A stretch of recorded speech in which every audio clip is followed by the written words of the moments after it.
Welcome to the Get in the Fight podcast. My name is Nate Whitson, and I'm the founder of Get in the Fight Ministries and our exclusive online fight club for Christian men.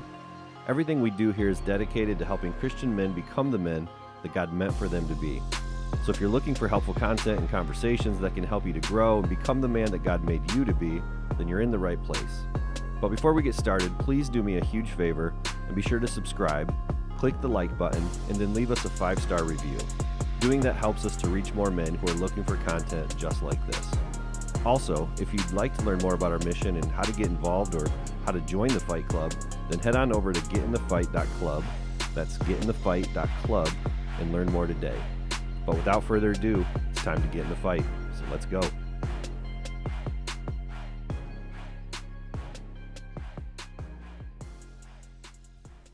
So we're talking about being better men, and we're here to learn to be the kind of men that God meant for us to be. And today's the start of a conversation, a series of conversations about our decision-making processes, and in particular, learning to ask great questions that will lead us to better destinations.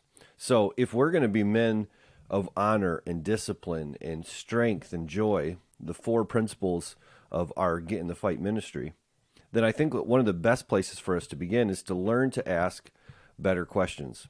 So we're going to start going through what Andy Stanley has come up with in his book called Better Decisions, Fewer Regrets, and look at those 5 questions that he lays out for us in that book. So over the next several podcasts, that's where we're going to go. So if you're somebody who has struggled to make great decisions and it has led you to a place of deep regrets, then this is going to be a great series for you to jump into. And I have to imagine, just thinking of my own life here, that you probably can look back over your life and see that there are many decisions that you have made that have led you to regret and pain and suffering and hurt, not just for you. And I think this is really important to consider as you listen in today.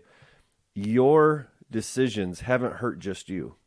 Your inability to ask great questions to steer you away from some of those decisions has hurt many people around you. And so as much as this is going to be a helpful conversation, I think, in helping us to live better lives and to be better men, what we have to remember is that on the other side of every decision we make, there's people that we love, people that God loves and cares for and died for, who are affected by the individual decisions that we make. So we're going to start this conversation today about better decisions and fewer regrets, and I think you're going to enjoy it. I want to start with this conversation of something that I would talk to with federal employees years ago in my financial planning practice. So for many years, I would travel the country and I would work with federal agencies in particular, and I would do these retirement trainings and seminars, and I would talk to them about the 5 big questions that every federal employee would ask. And so we would start to work through different elements of their pension plan and retirement strategies and things like that. And I would inevitably get to a point in that conversation where I would say this. I would say, look, I don't know you personally, and you don't know me, but I know something about you, and I want to help you to make some decisions for your future, even though I don't know you that personally. And I would always say to them this: every one of us, because we're human beings, will eventually get to a place in life where we look backwards and we're going to say, think, or feel one of 2 things. Number 1 is going to be either I'm so glad that I did the things that I was supposed to do, or number 2, I wish that I would have. And I would let that conversation just kind of sink in for a second, because so many times we don't connect the future outcomes with the small decisions that we're making in the immediate. And it's an important conversation for all people, not just in retirement planning, but just in life. Every one of us is going to look back and see the decisions that we have made along the way that have led us to a very specific place in our life, and think, feel, or say one of those 2 things. I wish I would have, or I'm so glad that I did. And just think about, the heaviness of regret for a second. Think about your own story and some of those things that you can look back at. Maybe when you were 15, decisions that you made then, or maybe, when you got married, or something that happened when you were starting to raise your family. Decisions that you have made along the way that have led you to this heavy burden of regret. It's a terrible feeling to look back and to say, gosh, I wish I would have listened to instruction. I wish I would have paid attention to what my parents were telling me. I wish I would have listened to God's voice when he was speaking so clearly. But I chose to walk in this direction. I chose to make a decision. And now I'm left carrying this heavy, heavy weight. What's interesting, though, as we all know, is that we don't wake up thinking that we're going to go to a place of regret. Like, we're not thinking that I'm going to make a decision that's going to lead to a terrible outcome. We just don't do it that way. We don't wake up and decide that, I'm going to ruin my marriage today. We don't wake up one day and just decide, you know what, I'm going to make some decisions that are going to cause my kids to grow up and be lazy and depend on me for the rest of their life. You don't wake up one day and decide, I'm going to get fat and out of shape. I'm going to spiral my health so far out of control that I am stuck beyond belief and feel terrible in every category of my life. You don't wake up and just say, you know what, I think I'm going to bankrupt us and make sure that in my 60s and 70s, I have to still go to work because I didn't save for the future. You don't process your daily decisions like that. And yet we see these outcomes all the time. Relationships that have been hurt, marriages that fall apart, kids that are growing up living in their parents' basement and are completely dependent on them and can't or won't move out and move on. Look at the problem that we have with people in their health, the declining health that we have, the laziness that we have. Look at how many people don't have any savings for retirement or not enough to be able to make it work. We don't wake up and make decisions like that, and yet we end up in those places of deep regret all the time. I think the big question to ask is, how does this happen? What is going on that leads us to these places of deep, painful regret? And the answer is, one decision at a time, we led ourselves exactly to those places. One decision at a time led us to a place where our relationships are falling apart. It was one decision at a time, one day at a time, that we made a decision that in our parenting caused our kids to maybe embrace or not embrace certain values and structures for their life. One decision at a time, one meal at a time, one excuse to get out of the gym at a time, we can lead our health to a place of decline that causes us to fall apart in 1,000 other ways.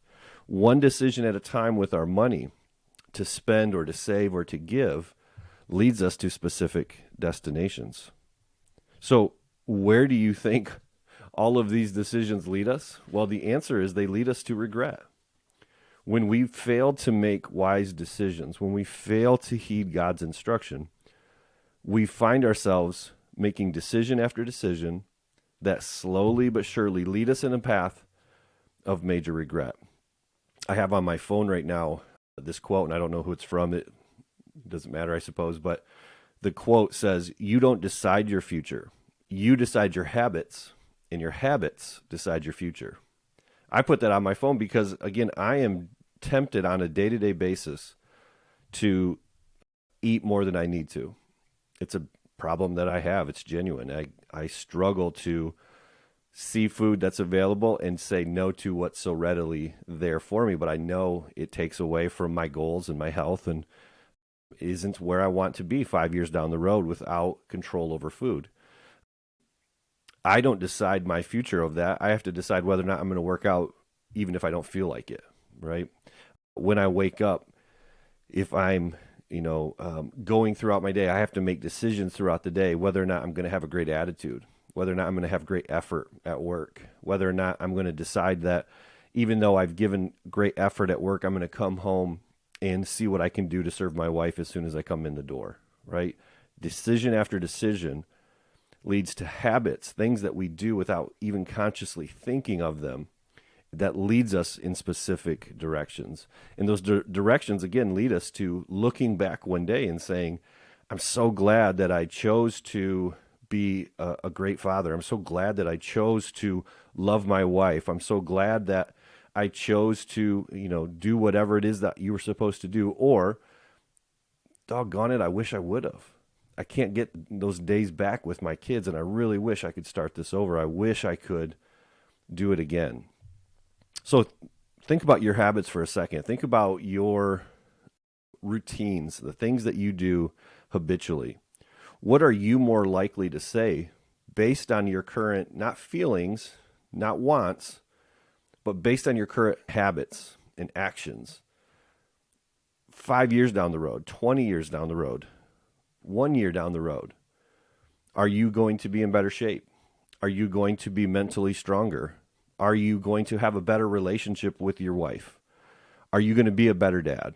All of these things. Think about your life. Are you spiritually stronger down the road based on your habits? If I were to say to you, what's the most important thing in your life? Because you're listening to this, most likely you would say my relationship with Christ, and that's the correct answer. And then if I've, pressed you further into your habits and your daily decision-making processes, and I said, well, what are you doing on a day-to-day basis to grow that relationship that you say is number one and most important? And if you don't have habits in place to maybe wake up earlier before your family and to lead your family by praying and getting into God's word, if you're not doing those things, if you're not making it routine to stay in good health so that your mind and body and spirit can all be in the best shape possible, then you can say that God is the most important, but by your habits and by your actions, you're not going to end up in a place where you're saying, man, I feel like I'm living life to the fullest, like Jesus offers to us. Hey guys, I hope you're enjoying the conversation so far. And if you are, please do us a huge favor and be sure to subscribe, click the like button, and then leave us a 5-star review. It only takes a few seconds to do this, but it makes a huge difference for us, and it helps us to reach more men who are looking for content just like this. Thanks so much for listening and helping us out. Now back to the show. So it's important for a second to pause and to really evaluate where you are standing today, not based on what you want or you say you want, but on what you are actually doing. Will the habits that you have lead you to a place of regret or a place of saying, I'm just so glad that I took this conversation serious, that I stopped where I was at and I made a decision to change the way I lived my life, and I'm so glad that I did. That's really what we're talking about today. In fact, this ministry is geared towards helping Christian men to live better and bigger lives, to help you and to help me to become the kind of man that God had in mind when he made me, when he made you. God has a plan for your life, and he wants you to prosper in him and in his way. He wants you to live with fewer regrets. And if we live with fewer regrets, that means that we will be more likely to hear those beautiful words one day where he says, well done. Well done, good and faithful servant. That's really what we're aiming for here. And again, it will be God's grace. It won't be any earning at all when we get to him. It won't be because we did enough good things. I'm not saying that at all. But we absolutely would love to meet him face to face and have him say, well done. What did you do with what I gave you? You did a great job. I'm so proud of you. Welcome. Enter into the kingdom that I've prepared for you. So this is an important decision. And again, I want to reiterate that it isn't just about you and me. Yeah, we want to be able to meet the Lord and hear those words. But part of that will be, didn't you realize that when I gave you a heart of wisdom, when I gave you a strong mind, when I made you healthy and strong, it wasn't just about you. Your decisions didn't affect just you. It affects generations. It affects lives that you care deeply about. And so you have got to get stronger as a Christian man and learn to make better decisions. So to do that, we're going to go through Andy's book over the next few podcasts and he has 5 questions, and look at those 5 questions together about how to make better decisions using better questions. And I've always been a huge fan of this idea that if you want to make better decisions, you have to have more clarity. You've got to be able to see ahead and understand what's going on. And to get clarity, you need to ask great questions. And so here are the 5 questions. I'll lay these out for you here, and then we're just going to look at question number 1 today. Question number 1 is what he calls the integrity question. Am I being honest with myself, really? We'll talk about that today. The other 4 questions that we'll get to is this. Number 2 is the legacy question. What story do I want to tell? Number 3 is a conscience question. Is there tension that deserves my attention? Number 4 is a maturity question. What's the wise thing to do? And number 5 is a relationship question. What does love require of me? So we're going to go through those in that order, looking through Andy's book. If you're able to see on YouTube, this is what it looks like. Better Decisions, Fewer Regrets, and there'll be a link in the show notes for you if you want to look at that book any further. But again, today we're going to look at the integrity question. Integrity, if you're a part of this ministry, you know is a key component. It's one of the key principles that we pray for God to change in us every day. In fact, we say it like this. We use the word honor, that God would make us men of honor.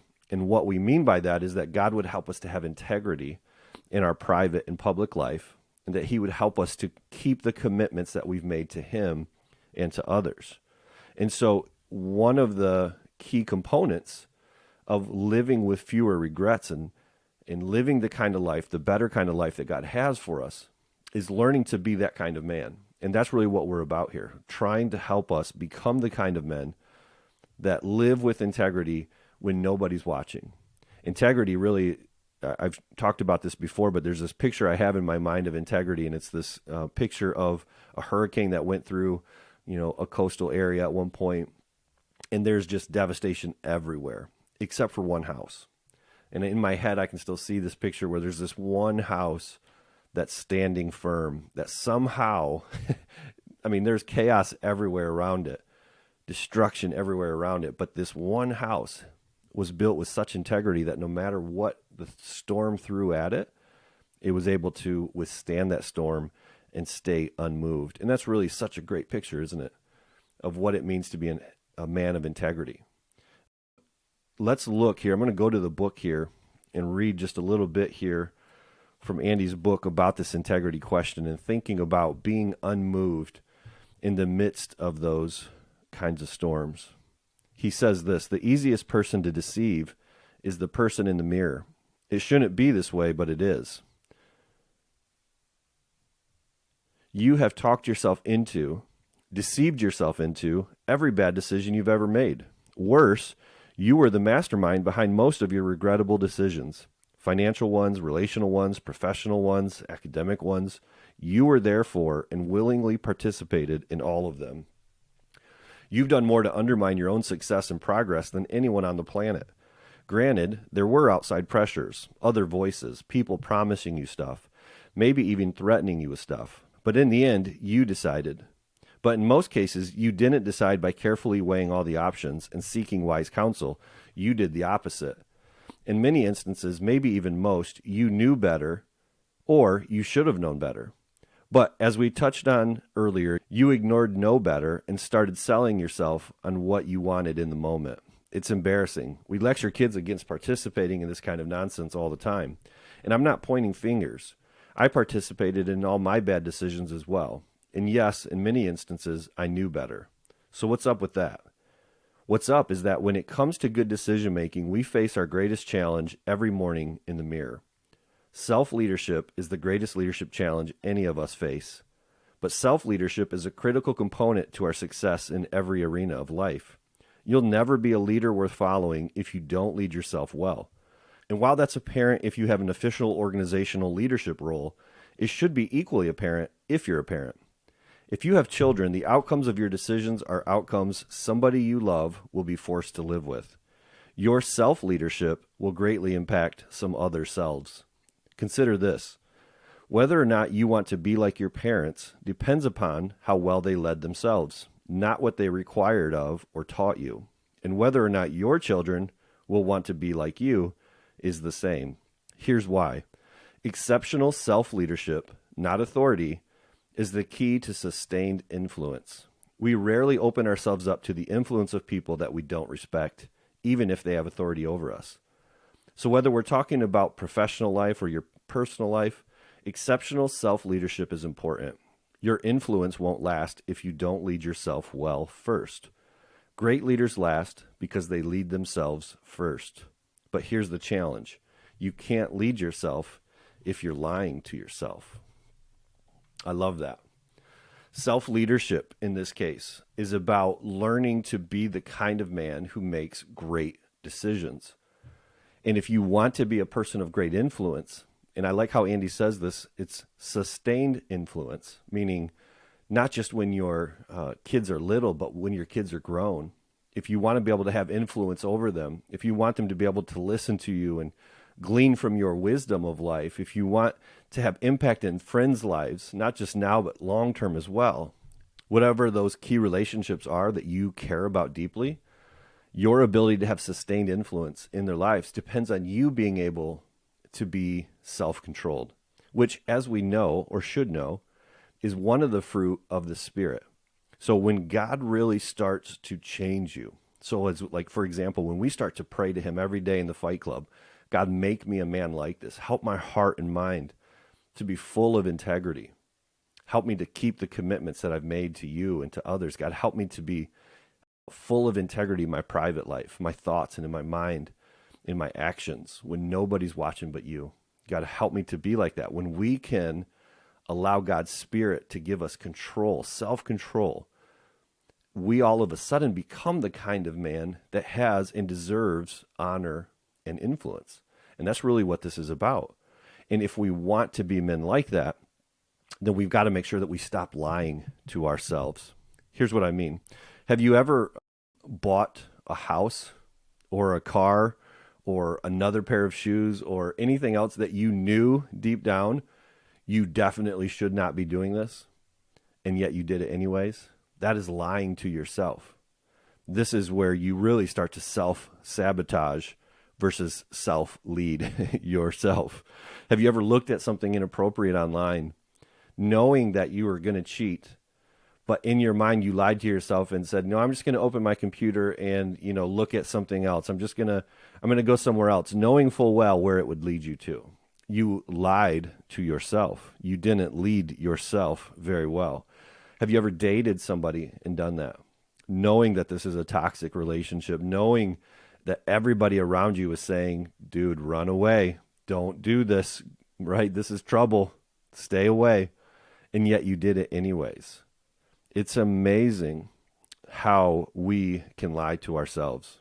If we're not honest with ourselves, the big problem with that is that we'll never take responsibility and ownership of it. And that's the key here.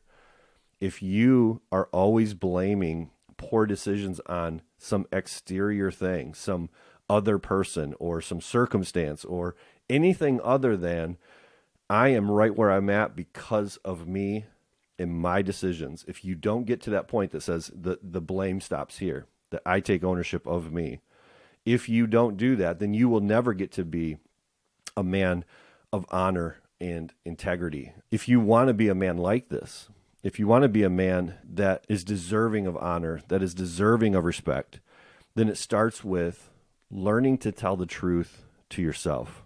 And so here's what we ask in this question, this integrity question that Andy brings out today. Before you make a decision, you have to ask yourself, am I being honest about this thing really? Going back to the book, Andy says this: you may not owe it to anyone else, but you owe it to yourself to be honest about why you choose what you choose, why you're deciding what you're deciding. There's no win in selling yourself. There's no win in justifying your options. Just tell yourself the truth. It helps to ask these questions, but on the second round, it helps to add another word. Am I being honest with myself? And the other word that we add is, am I really? Why am I doing this really? Why am I avoiding this thing really? Why am I postponing doing this thing really? Why do I keep making excuses really? Why am I going over here really? Why did I say yes to this thing really? Why did I choose to wear this thing really? Why did I choose to purchase or lease this thing really? Why do I drive this thing really? Why did I order this thing really? Why did I move in there really? Why am I moving out, really? As stated earlier, when it comes to selling ourselves on bad ideas or bad decisions, we're the best at it. When it comes to convincing ourselves to do the wrong thing, we're experts.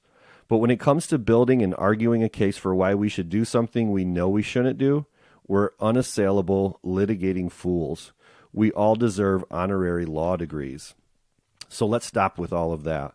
Just tell yourself the unfiltered truth. It won't hurt. Well, maybe it will hurt your ego. You may hurt your own feelings. You might even embarrass yourself to yourself. But in the end, it may help. Owning the real why behind your what may cause lights to come on. Lights, though, can be terrifying. Roaches and rats certainly think so. But light can be a disinfectant. Truth can be as well. They should go hand in hand. So bring your narratives, justifications, and excuses into the light. You just may learn something. What we learn when we turn on the light and when we tell the truth is that we start taking responsibility for it, and we just say, look, I bought this thing because I wanted to feel good about myself. I bought this truck because I thought it would soothe over some pain that I'm feeling. I got into this relationship hoping that, it would satisfy this thing in me that feels like, maybe I'm not enough, that I don't have what it takes. And having a beautiful girl in my arm, even though she's toxic, makes me feel like, I still have it in me or something like that. We justify and go through all these things. We buy houses that way. We buy extra stuff this way.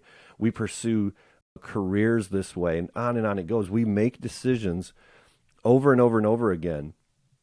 And if we're not honest about what it's about really, then we're going to continue to make poor decisions and in the end have more and more regret.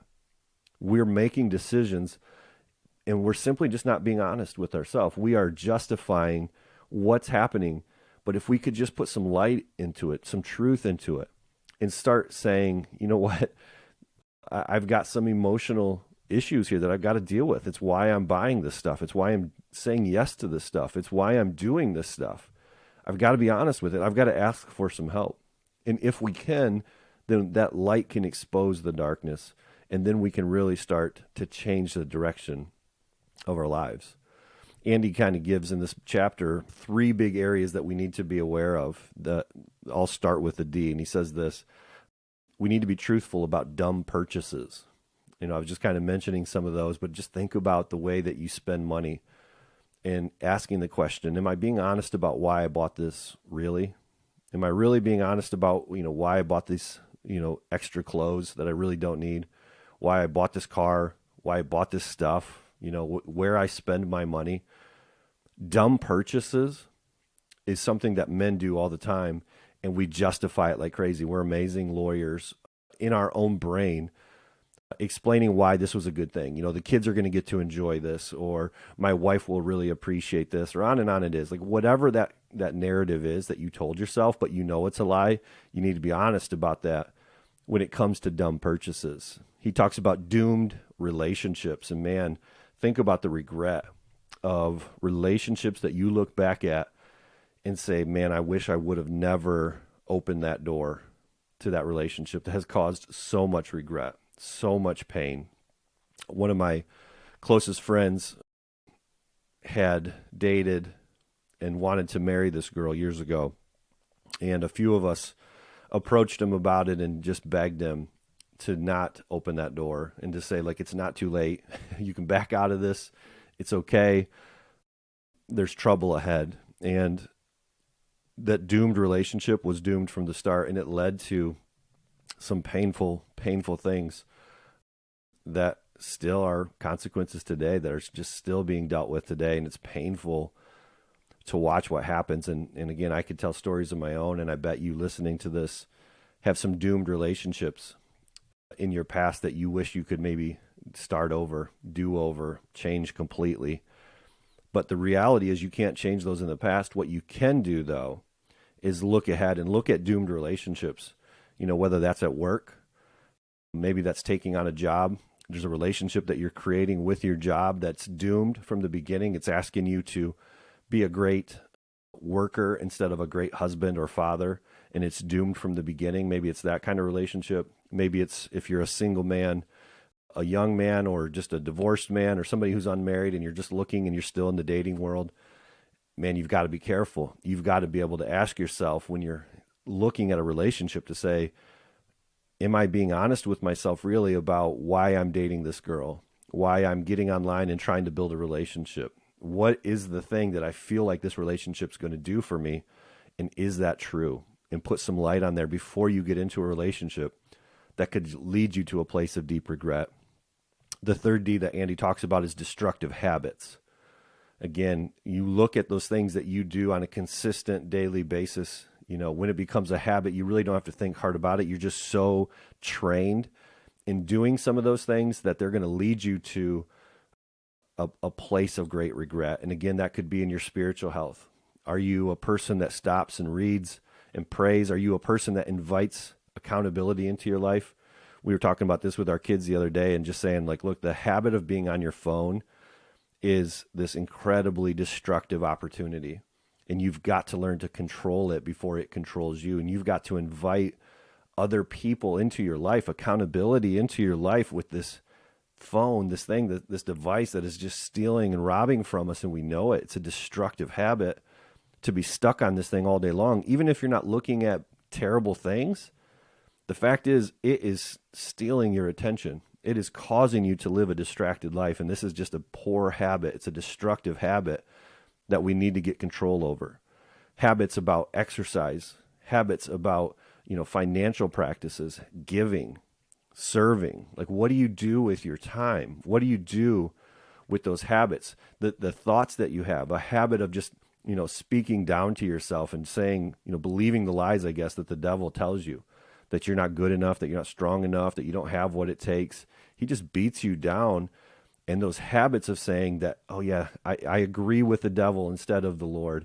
I agree that that's who I am is a bad habit. It's a destructive habit that goes on just in your mind. And so there's all kinds of ways that you can be involved in destructive habits. But what I want you to think about when it comes to those habits is this. Every time you get to a decision-making process, there is dialogue in your head that is going on. There's a conversation in your mind that's going on. And I want you to try to pause here and think, what is that conversation like in your mind? What is happening in those moments before you made poor decisions that led to big regrets? There's a dialogue that's happening here that we have to pay attention to. And so going back to the book here, Andy goes on to say this. Here's how this works. Our hearts get wrapped around something or someone, and we experience desire, want. So the heart sends a message to the brain that says, hey, brain, I want this. Figure out a way to justify it and get it for me. Now, our brains are smart, and that's why we call them brains. And our brains know that whereas it's difficult to justify a want, it's not so difficult to justify a need. So the first thing the brain does is upgrade the messaging to something far more sophisticated than want. The brain says, you need this. Once we're convinced that we need something, it's easy to sell ourselves on it. Before long, we have a list of justifications for buying it, drinking it, staying, leaving, lying, asking it out, or asking it in. But the reasons we use to sell ourselves aren't really reasons, they're justifications. Justifications for what we want to do. So here's a second version of the same idea I highlighted above. You rarely have to justify a good idea. Justifying is akin to just a lying. You're just a lying to yourself. And in most instances, you know it. But we listen to our convoluted, confused reasoning until we actually believe it. And once that starts, it's so hard to be honest with ourselves, isn't it? There's always an internal conflict between the options we intuitively know we should choose and the options we're tempted to choose, between the options that are best for us and the options we sell ourselves on.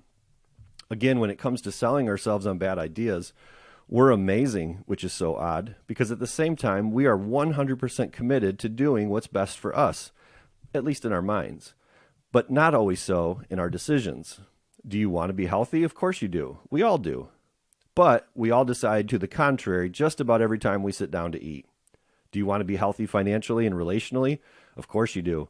Again, we all do. Why then are we so prone to decide in the opposite direction? Why is self-control so difficult for ourselves when ourselves would swear that we want what's best for ourselves? Strange, isn't it? We've all stared at ourselves in the mirror and asked, why did I do that? Why did I do that again? Another way of asking the same question is, why did I decide to do that again? Which leads us to a question I want us to tackle right now. Why are we so prone to self-deception? Why do we lie to ourselves? Why do we lie to ourselves about ourselves? Why do we talk ourselves into things that we later regret? And most importantly, how do we stop? Good questions, right? And he's so right on in that. We are justifying decisions every single day. We're saying, not only do I want this, but even more importantly, I need this thing. Why am I flirting with this girl?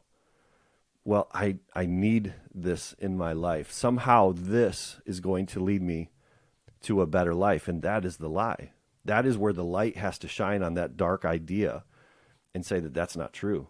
This decision, again, this is what we're talking about here, is making better decisions. This decision to follow an impulse, an urge. The urge itself may not be bad, but where it's going may absolutely destroy you. If it's a girl at work that you are pursuing and you're a married man or she's a married person and you are starting to walk down that path, you're making a decision in that moment.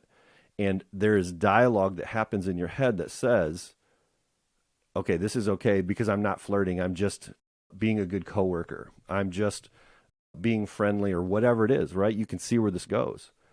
We lie about the situation. We're not really honest about it. And we come back to this integrity question and we say, am I really being honest about this? Am I really? That's the key. The key, if we want to stop, is to do two things. Ready? Here's the way we get past this. And this is where we really want to wrap up today. Two things that you need to do if you want to make better decisions and have fewer regrets and have more integrity in your private and your public life is to, number one, admit it. Admit that you have a faulty or skewed decision-making process. Admit that you've made mistakes in it in the past. Admit that you haven't made good decisions and that you need help.